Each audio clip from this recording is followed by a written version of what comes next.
Berjalan memasuki ruang meeting yang sudah ramai dengan kolega bisnis. Yusuf mendudukkan pantatnya di bangku yang sudah tersedia.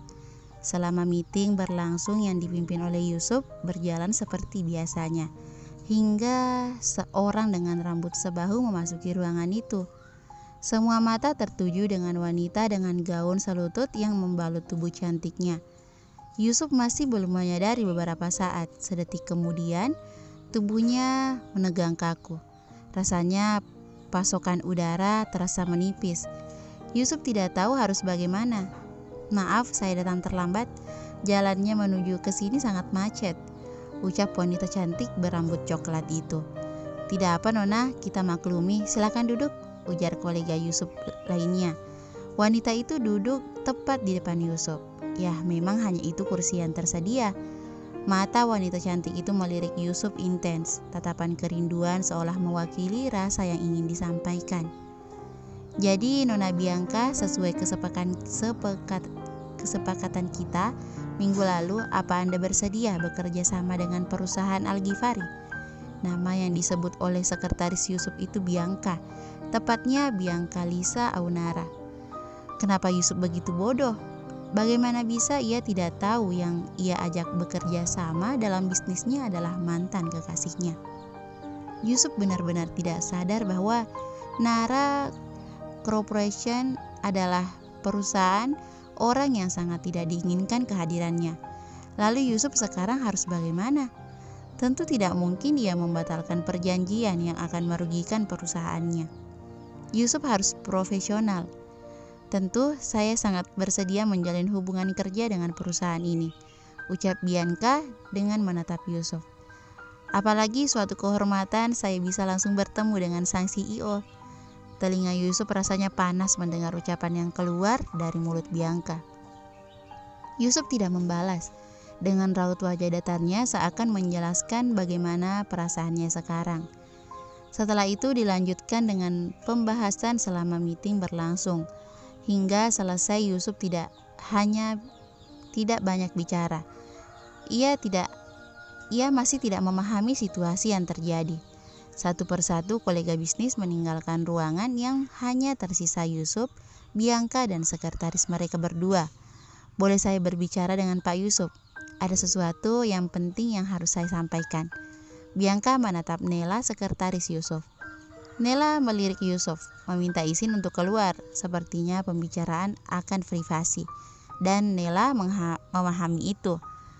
Mungkin membahas saham tentang perusahaan. Tak ada pilihan lain, Yusuf mengangguk. Bianca melirik sekretarisnya, memberi kode untuk ikut keluar. "Dor," pekikan mengagetkan Maira yang muncul dari kantin belakang. Siapa lagi targetnya kalau bukan sahabat dari Aisyah? Aisyah hanya memandang Maira datar, yang langsung duduk di kursi depannya. "Kok gak kaget sih?" dengus Maira. Memang seperti itu. Maira selalu usil, jarang ditanggapi oleh Aisyah. Aisyah tuh sebenarnya lumayan kaget, tapi dia sudah biasa. Jadi ya be aja. Mulai kumat, ketularan suaminya kalau ngomong irit. Cibir Maira yang tahu banget kebiasaan Aisyah. "Apaan sih Mei?" Aisyah yang masih sibuk dengan makannya. "Ca, tahu nggak?"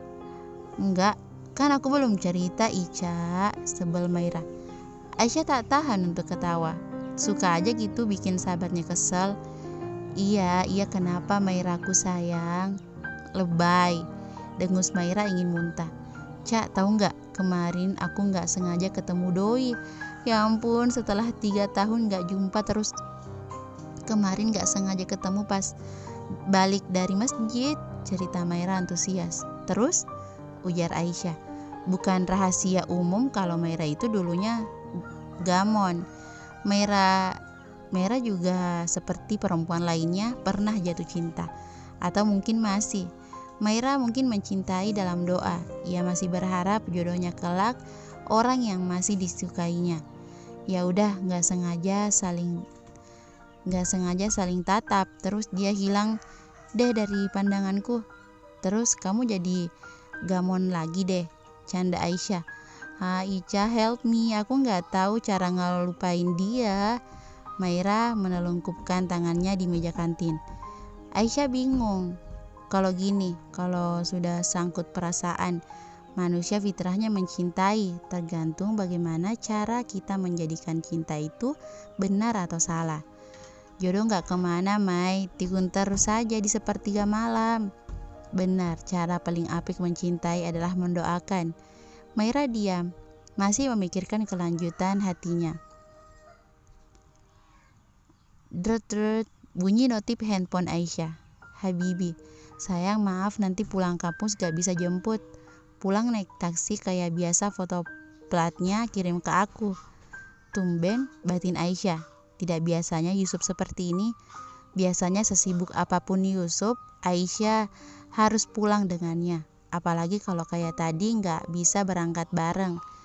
Mungkin terlalu sibuk. Aisyah harus memaklumi. Oke mas, makannya jangan telat. Cak, nanti ikut aku ke Gramedia yuk, ada novel baru mau tak beli. Ajak Maira sambil menyesap minumnya. Aisyah menimbang ajakan Maira. Boleh juga, Yusuf tidak bisa menjemputnya, pasti ada tugas yang tentu tidak boleh ditinggalkan. Aku coba izin mas suamiku dulu, Mei. Mas, nanti pulang kampus aku sama Maira mau mampir ke Gramedia bentar, boleh ya? Boleh, pulangnya jangan kemalaman, sholatnya juga jangan sampai telat. Aye Kapten. Seperti yang sudah mereka rencanakan, sepulang dari kampus, Maira dan Aisyah akan mengunjungi Gramedia. Mereka berdua serasa flashback dulu-dulu. Sewaktu sekolah dulu, hampir setiap pulang sekolah, Aisyah dan Maira pasti singgah sebentar ke toko buku. Memiliki hobi yang sama memang menyenangkan. Mereka mengunjungi mall yang terdapat toko buku di dalamnya. Cak, bagusan yang ini apa yang ini ya? Tunjuk Maira, meminta usul novel yang mau dibeli ke Aisyah. Aisyah membaca sebentar sinopsis novel yang ia pegang. Kalau aku ini deh, banyak nilai-nilai kehidupan juga yang bisa kita ambil. Maira melihatnya sebentar, ikut membaca. Aku tuh gak terlalu suka sama novel yang konfliknya berat, takut kebawa di kehidupan nyata, cengir Maira. Gak boleh ngomong kayak gitu, ucapan adalah doa, kalau bicara disaring dikit-dikit, tegur Aisyah menepuk lengan Maira pelan. Astagfirullah, maafin Maira ya Allah. Maira menepuk-nepuk mulutnya sendiri. Setelah memutuskan memilih novel yang mana, Maira dan Aisyah singgah sebentar ke food court dalam mall. Maklum mereka berdua dari pulang kampus belum makan. Mai, aku ke toilet bentar, udah kebelet ini, gegas Aisyah yang sudah kepepet. Udah sana-sana nanti ngompol, candanya sambil mencomot ayam Kentucky yang dibelinya. Tungguin, jangan ditinggal pulang. Aisyah yang sudah ngancir ke toilet yang jaraknya lumayan jauh dari food court. Leganya sesuai dari toilet, aku berjalan kembali ke food court, menghampiri Maira. Lumayan jauh sih jaraknya, tapi gak jauh-jauh banget. Sudah lumayan lama aku dan Maira tidak pergi berdua. Ya tahu kan kesibukan yang menghalangi kami jalan berdua, terlebih lagi kami beda jurusan. Tapi meskipun itu kayaknya cuman Maira temanku yang benar-benar teman di kampus. Banyak yang kenal dan dekat denganku, tapi mungkin sekedar tanya tugas atau say hey aja. Bruk, astagfirullah, aku menengok ke samping kiri. Sepertinya ada yang jatuh. Oh, ternyata hanya 2 orang yang gak saling tidak melihat jalan. Kukira ada apa tadi. Tak tahu kenapa mataku langsung tertuju oleh 2 orang sepasang kekasih yang bergandengan. Oh bukan, wanitanya yang bergelanyut manja di tangan kekasihnya. Tidak tahu malu. Bukannya apa, bagiku mereka terlalu mengekspos saja. Aku saja dengan Mas Yusuf malu terkadang kalau romantisan di depan publik. Maaf aja, menurutku itu privasi. Gak bagus saja terlalu melihatkan keuuan kasihan yang jomblo. Bercanda tapi beneran gak baik, udah itu aja. Terlalu fokus memperhatikan pasangan tadi, aku sepertinya ada yang janggal. Tidak, gak mungkin juga. Pasangan itu masih terlihat di depanku. Mereka sepertinya sibuk melihat perhiasan yang mau dibeli. Tapi sepertinya mataku enggan beranjak seolah ada magnet yang harus kutuju. Dek, ada apa dengan mataku? Kenapa pria yang lengannya dirangkul mesra oleh wanita itu sangat aku kenali? Tidak mungkin.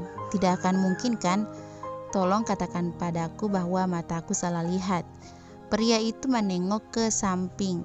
Dengan jelas aku bisa melihat wajahnya meskipun jarak di antara kami lumayan jauh. Tak tahu kenapa air mataku menetes. Hatiku seakan diremas, sakit. Aku sudah tidak mampu melihat. Bergegas aku berjalan cepat menghampiri Maira, menghapus air mataku. Aku harus pura-pura tidak tahu kenapa sesakit ini. Dan kenapa ada orang seperti Mas Yusuf di sini bersama wanita lain. Bersambung.